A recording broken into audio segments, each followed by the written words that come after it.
Well, ahead of the first round of polling in Uttar Pradesh later this week, Law Minister Ravi Shankar Prasad has kicked off a fresh debate on triple talaq by saying that the centre is likely to take a major step to ban triple talaq after the elections. He called it an evil social practice.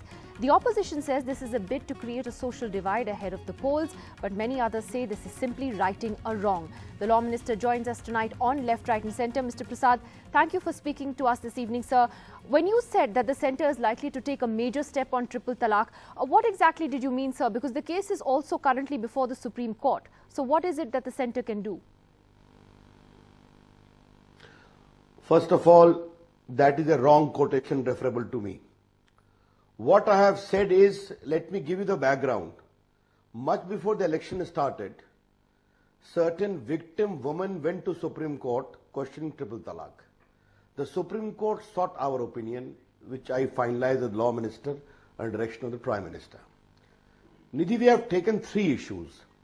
It is not of religion. The matter refers to gender justice, gender dignity and gender equality. How after 70 years of the Constitution, when we have fundamental rights, women can be treated like this. The second issue, very important, is we respect freedom of religion, faith and conscience. But every pernicious practice is not a part of religion. Can I say, or someone say that I will practice untouchability against Dalit because my religion says so? No, it is unconstitutional. And the third is, there are 20 countries of the world have regulated or abolished triple talaq altogether, and that also includes Pakistan, Afghanistan, Bangladesh, Malaysia, Tunisia, Morocco, Egypt and many others. If in Islamic countries it has not been found to be foul of Sharia, how can the same logic be canvassed in a secular country like India? Now what I said in UP, I wish to make it very clear.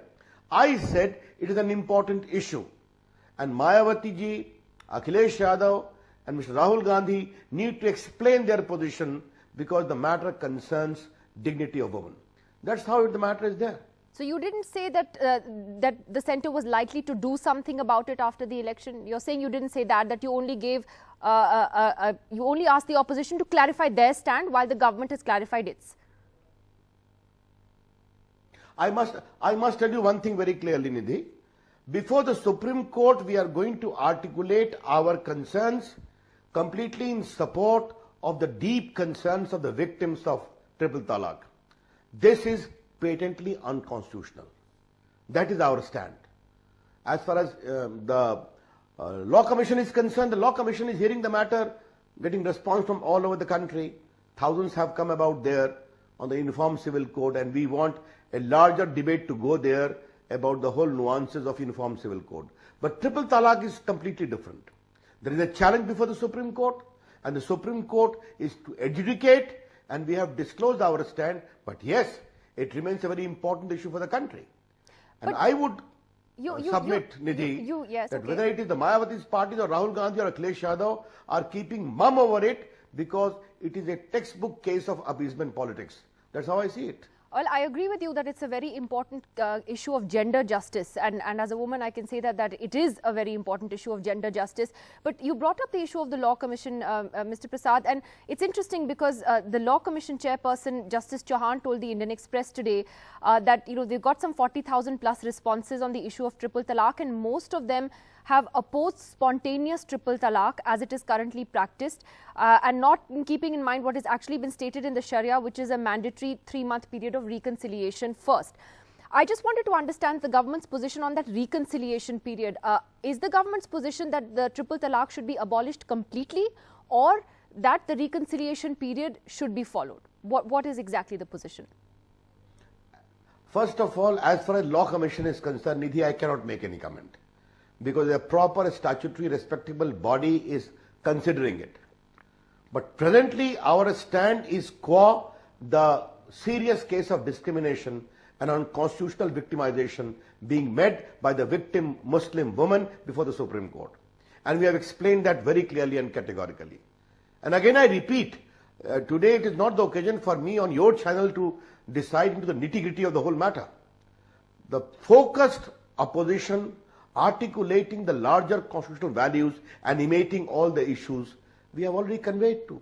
And again I repeat, Nidhi, If 20 pure Muslim dominated, many of them Islamic countries, have held the regulation of Sharia or abolition, some of them making it even crime. Mr. Prasad, does the not government found to be favor falling complete foul of abolition or Sharia. do you prefer regulation? Is the government's position that it should be completely abolished or that mandatory 3-month period should be respected? No, that is a debatable question. You must understand that. That is a purely debatable question. The ideal would be triple talaq should go. But that will be the ideal part. But what kind of ultimate judgment comes about will have to be seen in that context, or what the Law Commission says. As far as we are concerned, our whole approach is purely based upon gender justice, gender equality and gender dignity. So now when let me ask a question to you. Sure. You talk about 3 months period. If 3 months period is allowed to go, it can go. But how does the discrimination and victimization continues thereafter? World over, even divorce by mutual consent, there has been some norms practiced.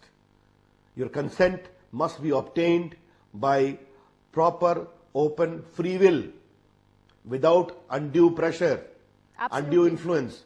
You know those legal terms very well, Nidhi.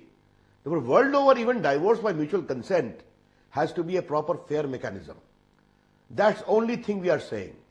This does not relate any to the personal issue at all, a larger issue.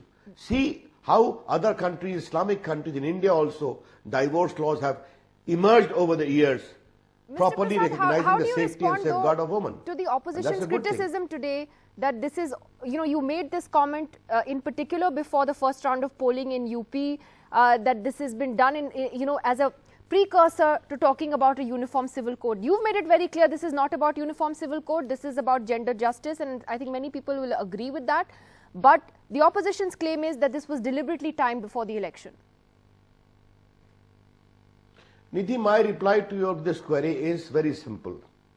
This articulation was conveyed by the Government of India in the counter affidavit more than 2.5 months ago, even before the election had been announced.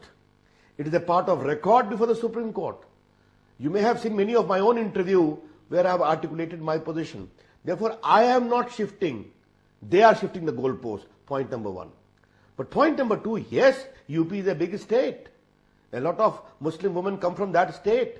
They have complained about that. Many of them have shared your own channel as far as victimization is concerned. It remains a live issue.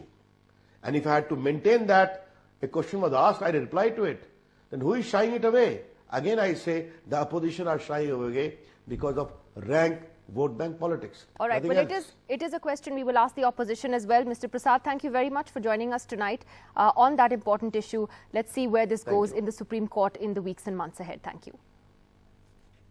Well, joining us on the program now, we have Mr. Kamal Farooqi, who is a member of the All India Muslim Personal Law Board. Sharmishta Mukherjee, spokesperson of the Congress Party, columnist and author Sadia Delvi joins us tonight. Sharmishta Mukherjee, my first question to you is the repeated charge that was made by Mr. Prasad that the opposition isn't coming clean on its stand. He singled out the Congress, the SP and the BSP in particular. What is the Congress's position on this? First of all, let me say that it's really surprising and almost bizarre that Mr. Modi and his government are trying to be champions of advocating the cause for women and especially Muslim women, because I think nobody has forgotten Mr. Modi's remark about late Sunanda Tharoor about the 50 crore girlfriend, and RSS chief Mr. Mohan Bhagwat.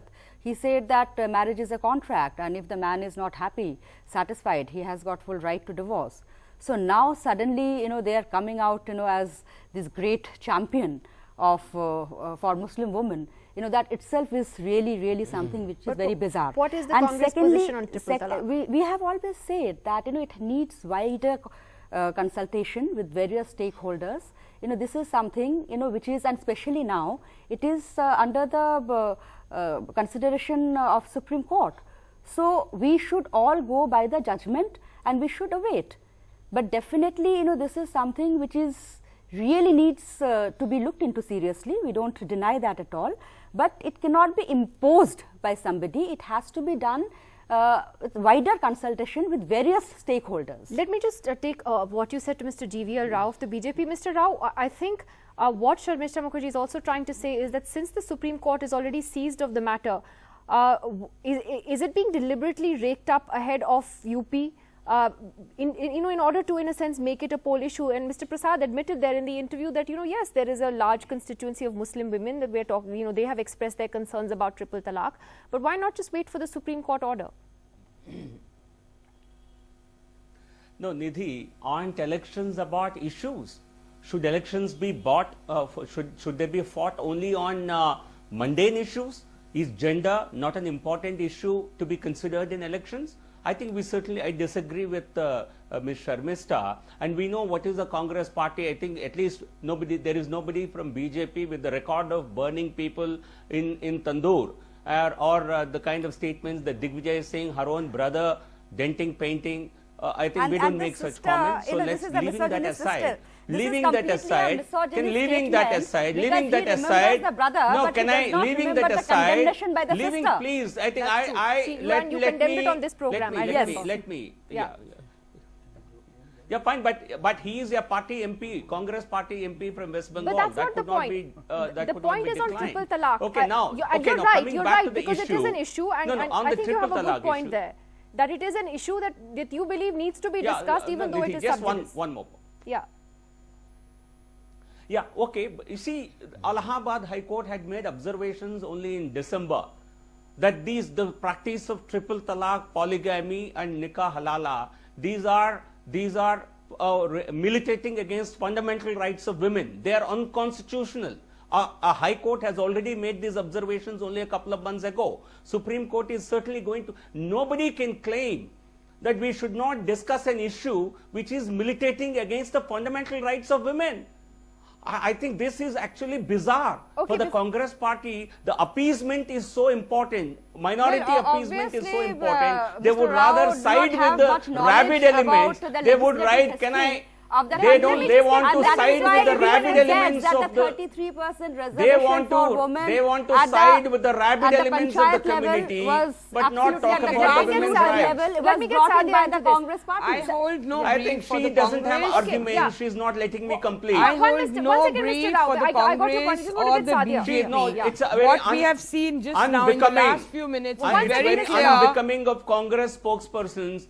Mr. Rao, 1 second. Give me 1 minute. I'll just come back. But you made your point. You made your point very forcefully. What we are seeing is exactly the politicization of women's issues. I hold no brief for Congress or the BJP. The Congress has used this as a token of appeasement very clearly, and the BJP has used it as a threat. Now, we really have to de-link women's issues from this kind of politics. On triple talaq, I've been repeatedly saying that the Sharia is mobile, it has been dynamic. When Sharia laws are misused, misrepresented, clearly the law has to change. The law is there to serve us. We are not here to serve the law, and that's one of the principles of Islamic jurisprudence. Along with that, rulings have to be valid in time and space.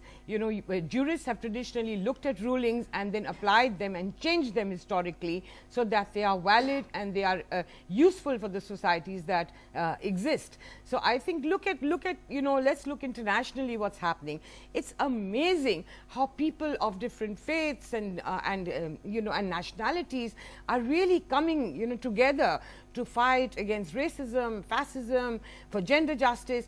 And here we are just, the level of discourse, and particularly Muslim discourse, is very, very shameful. All we are concerned is right now is about, that we should have the authority, that men should have the authority to really, say triple talaq and have a divorce, which is clearly but you would agree not a good thing anymore. I mean, we have to change that. It's been part of Islamic fiqh, of Hanafi law, but clearly, when there is injustice, the law has to change.